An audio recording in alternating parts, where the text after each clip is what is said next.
सुप्रभात मित्रों, कैसे हो? उम्मीद है आप सानंद होंगे। मैं आईएएस के इस सीरीज में संस्कृत व्याख्या का जो प्रश्न आता है, वो जो सीरीज हमारा चल रहा था, उसमें आज श्लोक नंबर 9 की बारी है। तो चलिए हम इसको पढ़ते हैं। रघुणाम अन्वयम वक्ष्ये तनुवाक् विभवोऽपि सन्। रघूणामन्वयं वक्ष्ये तनुवाक् विभवोऽपि सन्। तद्गुणैकर्णमागत्य तो है तद्गुणैकर्णमागत्य चापलाय प्रचोदित। अब कालिदास जी कहते हैं कि मैं इस थोड़ा सा हिंदी बता देती हूँ, फिर अन्वय पे चलेंगे, है ना। कि यद्यपि मेरी वाणी जो है इतनी अधिक समर्थ नहीं है जो रघुवंशियों का वर्णन कर सके, मेरी जो वाणी है वह बहुत तनु वाग विभव वाली है। अभी हम इसका अर्थ बताएंगे, ठीक है। लेकिन जो उनके आजन्म शुद्धि आदि जो गुण थे, सत्यनिष्ठ इत्यादि जो उनके जो गुण थे रघुवंशियों के, उन्होंने ही मेरे कान में आकर के यह चंचलता, यह चपलता, यह धृष्टता करने के लिए मुझे प्रेरित किया है। क्योंकि वो इतने गुणवान हैं रघुवंशी कि उनकी गुणों की वजह से ही मैं इस कार्य में प्रवृत्त हुआ हूँ, ठीक है। तो चलिए पढ़ते हैं। देखिए अन्वय। स अहम तनुवाग विभवोऽपि सन्।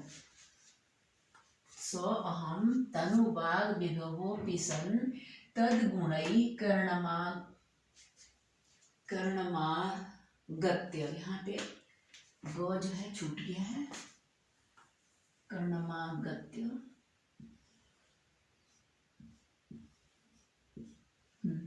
तद्गुणै कर्णमागत्य चापलाय प्रचोदितः सन् रघूणाम अन्वयम वक्ष्ये। ठीक है। तो अब हम इसकी जो है संस्कृत व्याख्या करते हैं। पहले हम इसकी शब्दों से एक बार हिंदी देख लेते हैं। अन्वय कर लिया तो देखिए, स अहम ये जो है अपनी ओर से इसमें जोड़ा गया है। कालिदास जी अपने आप को कहते हैं कि स अहम वह मैं, तनुवाग विभवोऽपि सन्। यहाँ पे आया देखिए, तनु माने होता है अल्प, थोड़ा, थोड़ी सी वाग विभव वाला। वाग माने वाणी और विभव का अर्थ है वैभव। थोड़ी सी वाणी रूपी संपदा से युक्त हूं मैं, थोड़ी मेरी वाणी की थोड़ी सी सामर्थ्य है ना।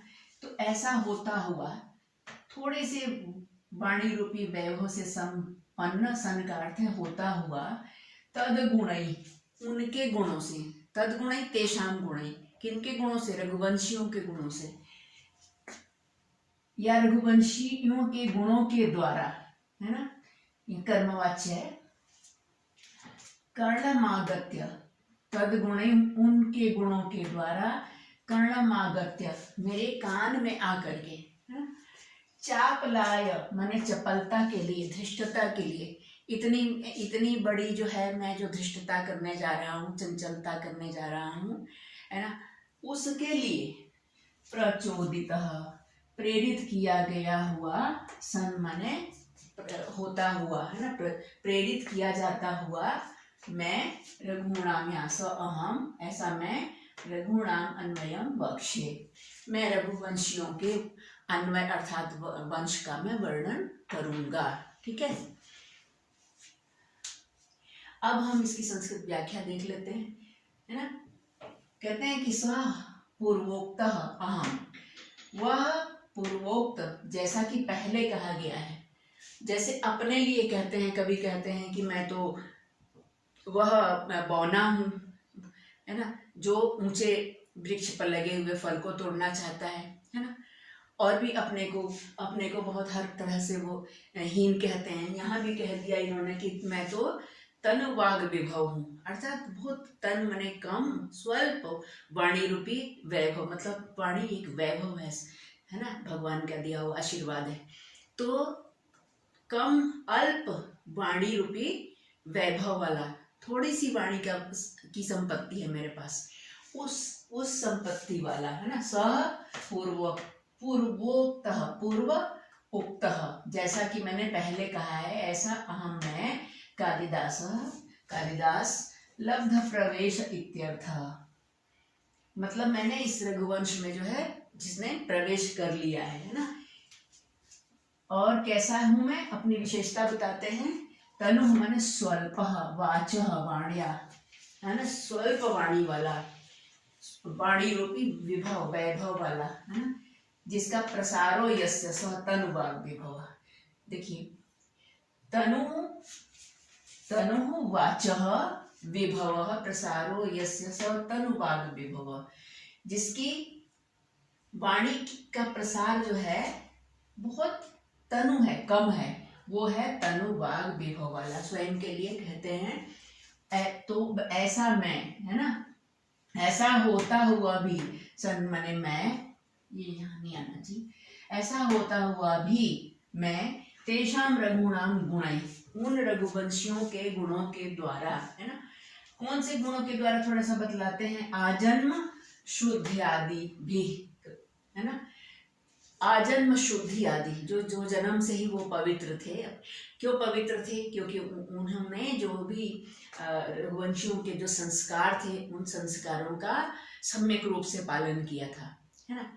शौच जो है, दया, क्षमा, करुणा, है ना, पवित्रता, यज्ञ इत्यादि, ये सारे सत्य, ये सारे गुणों, तो ऐसे इन गुणों से शुद्धि आदि भी, शुद्धि आदि के द्वारा, है ना, कर्तृ भी माने कर्ता के अर्थ में, ऐसे वो शुद्ध थे।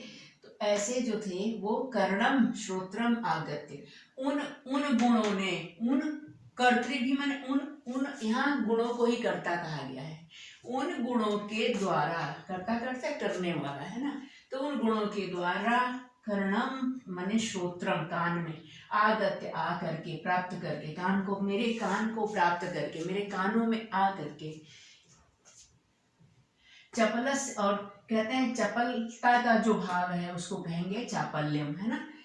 चपलस्य भाव कर्म व चापलम, है ना, जो चपलता का भाव है या जो कर्म है उसको चापलम कहेंगे। और उस, हाँ देखिए, चापल्यम कहेंगे उसको संस्कृत में। तस्मै चापलाय, उस चपलता के लिए, उस धृष्टता के लिए। कौन सी धृष्टता? रघुवंशियों का वर्णन करने जैसी धृष्टता। इतना मतलब महान कार्य करने की, जो जैसे एक तुच्छ व्यक्ति जो है, जैसे एक बौना, अपना ही उदाहरण वो देते हैं, जैसे एक बौना जो है, जो उसके सामर्थ्य से बाहर की चीज है, बहुत ऊंचे पेड़ पर लगा हुआ जो फल है उसको तोड़ना चाहता है, तो इसी प्रकार से, तो ये एक प्रकार की चंचलता हुई, है ना। तो ऐसे उस चपलता के लिए, अब चपलता का अर्थ है अविचार्य, बिना विचारे, कार्य कर्णयेति, है ना, करणाय इति अर्थ, बिना विचारे कार्य को करने के लिए प्रेरित हुआ है, ये अर्थ है। प्रचोदितः माने प्रेरित, सन, बिना विचारे कार्य करने के लिए प्रेरित किया गया मैं, है ना, प्रेरित होता हुआ, सन का अर्थ होता हुआ, रघुणाम माने रघुकुलोद्भवानाम, रघुकुल में उत्पन्न हुए, अन्वयम माने रघुकुल में उत्पन्न राजाओं के, अन्वयम माने वंशम, अन्वय माने वंश, वंश के बारे में, वक्षे माने कथयिष्यामि, कहूंगा, ठीक है। ये इसकी संस्कृत व्याख्या होगी। इसको कई बार आप पढ़ेंगे तो ये कुछ भी नहीं है, मतलब बार बार अभ्यास करने से कितना भी कठिन कार्य हो वो आसान हो जाता है।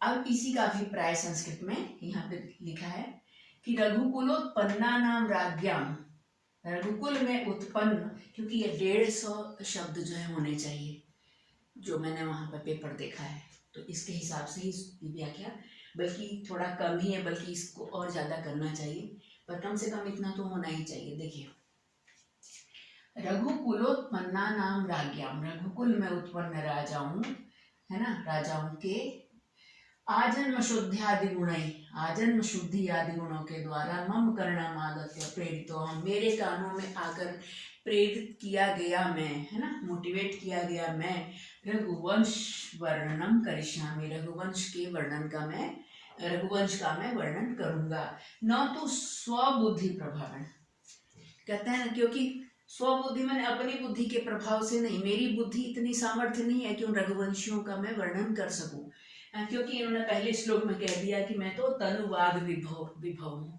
बहुत कम वाणी रूपी सामर्थ्य से युक्त हूँ। मेरे पास बोलने की, मेरी वाणी, मेरी बोलने की, लिखने की जो भी क्षमता होती है, जो भी क्षमताएं एक महाकाव्य को लिखने के लिए होनी चाहिए, उससे उसमें मैं बहुत ही दीनहीन हूँ। लेकिन उनके गुणों ने मुझे आकर इतना अधिक प्रेरित कर दिया है कि मैं अपनी लेखनी उठाने के लिए विवश हो गया हूँ, है ना। लेकिन इसमें जो है केवल उन्हीं की महानता है, रघुवंशियों की ही महानता है, क्योंकि उनमें इतने गुण हैं, है ना, कि कोई भी मतलब लिख सकता है। तो मैं अपनी बुद्धि के प्रभाव से नहीं, मैं अपने को विद्वान नहीं समझता। जितने भी महान कवि हुए हैं, लेखक हुए हैं, उन्होंने अपने को बहुत ही दीनहीन प्रस्तुत किया है और संसार ने उनको जो है सिर माथे पर रखा है। तो जो ऊंचे लोग, जो महान लोग होते हैं, उनकी ये पहचान होती है। ठीक है, अब इसके अनुवाद कर दिया है। देखिए, यद्यपि मेरी वाणी की सामर्थ्य अल्प है, फिर भी मैं पूर्वोक्त गुणों से युक्त रघुवंशियों के कुल का वर्णन करूंगा, इसलिए कि उनके जन्म से पवित्र आदि गुणों ने मेरे कान में आकर प्रेरणा की है, प्रेरणा दी है। अब समास देख लेते हैं। देखिए, वाचाम विभव, वाग विभव, ठीक है, ये भी लिखना जरूरी है। तनु वाग विभव यस्य स तनु वाग विभव, जिसकी वाणी रूपी वैभव जो है वो तनु माने थोड़ी है, वो है तनु वाग विभव, है ना। अब ये बहुव्रीहि समास है ना। ये वाचाम विभव, वाग विभव, है ना, वाणी का यहाँ तत्पुरुष है, यहाँ पे जो है बहुव्रीहि समास है। तेषां गुणा इति तद्गुणा, उनके गुणों को क्या कहेंगे? तद्गुणा। तैः तद्गुणैः, है ना, उनके उन गुणों से, इसका अर्थ ऐसे। चापलस्य भाव कर्म व चापलम, चापलम किसको कहेंगे? चपलता का जो भाव है या जो कर्म है उसको हम कहेंगे चापलम। तस्मै चापलाय, उस चपलता के लिए चापलाय। छंद है 8-8 वर्णों का समृद्ध छंद है, और इसमें 8-8 वर्णों का मतलब हर पाद में, हर चरण में 8-8 वर्ण हैं, और इसलिए ये अनुष्टुप छंद है। तो उम्मीद है कि आपको जो है ये मेरी पढ़ाई समझ में आई होगी। अगर आई है तो अपने मित्रों के साथ भी शेयर कीजिए, ताकि उनका भी भला हो सके, है ना। आपका दिन शुभ हो। बहुत बहुत धन्यवाद।